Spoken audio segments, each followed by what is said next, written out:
Hi, it's Panda Movies here. Today, I'm going to explain the horror movie called Kill List. Warning, there are spoilers ahead. Enjoy the video. Former soldiers Jay and Gal are now hitmen after leaving the military. Gal seems unconcerned, while Jay is still in pain from an unnamed botched mission in Kiev. Jay hasn't found full-time work despite Shel's pleading, and as a result, the couple is now broke. Gal and Fiona, a human resources manager, are invited to Shel's dinner party, which she hosts. Gal tells them he has a new task for them for the evening, and Shel urges him to accept it. In the meantime, Fiona uses a tissue that Jay had used to clean up his blood after an accident while shaving to etch a sign onto the bathroom mirror's back.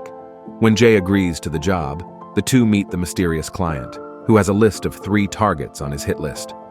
Unexpectedly cutting both Jay's and his hands, the employer practically signs the contract in blood. Their first victim, dubbed the Priest, seems to recognize Jay and express gratitude just before being slain.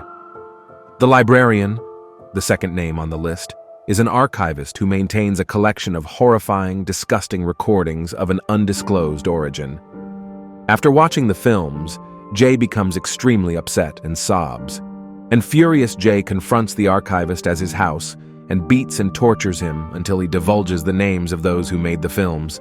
The archivist thanks Jay as Gal prepares to break into the safe, and Jay then brutally beats him to death with a hammer. As Gal searches through their files, he discovers a folder on himself and Jay that has information about their Kiev mission.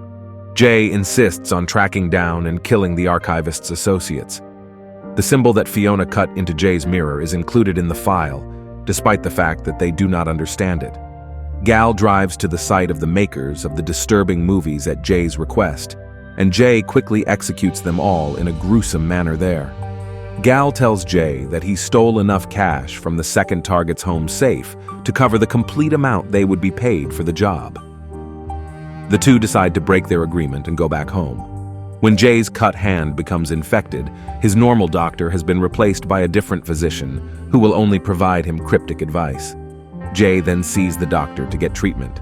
Returning to their customer, Jay and Gal promise to find substitutes to remove the final name from the list. The customer refuses, threatening to kill the hitmen and their families if they do not perform the job. Shel takes their son Sam to the family's cottage for safekeeping, while Jay and Gal go back to work. A member of parliament who resides in a mansion is represented by their final mark, the MP. The two see a weird ceremony in the woods that ends in human sacrifice as they keep an eye on the house. Jay fires with an assault weapon as the ceremony's master of ceremonies steps forwards for Jay to kill. Before the remaining masked members chase the hitmen into an underground complex, he kills the leader and a few of the cultists. Gal is taken prisoner and disembowel, which compels Jay to execute Gal mercilessly. Jay escapes from the tunnels and meets Shel at the family cottage. When he steps outside, he notices that the torches have been lighted and that the field nearby has had its tires cut. Jay attempts to locate their attackers, but he is knocked unconscious. Inside the cottage, Shel arms herself and shoots several invaders. The cult members surround Jay as he awakens in the field, stripping him and covering his face with a mask. He is accosted by the Hunchback, his most recent victim, who is wearing a mask and a cloak and carrying a knife. After a bloody knife struggle, Jay emerges victorious only to find that Sam was being carried on the back of his wife, the Hunchback. Shel seems to laugh as she passes away. The cultists cheer and take off their masks, showing Fiona, the target of the hitmen, and the patient's patient among them. The cultists crown Jay as leader,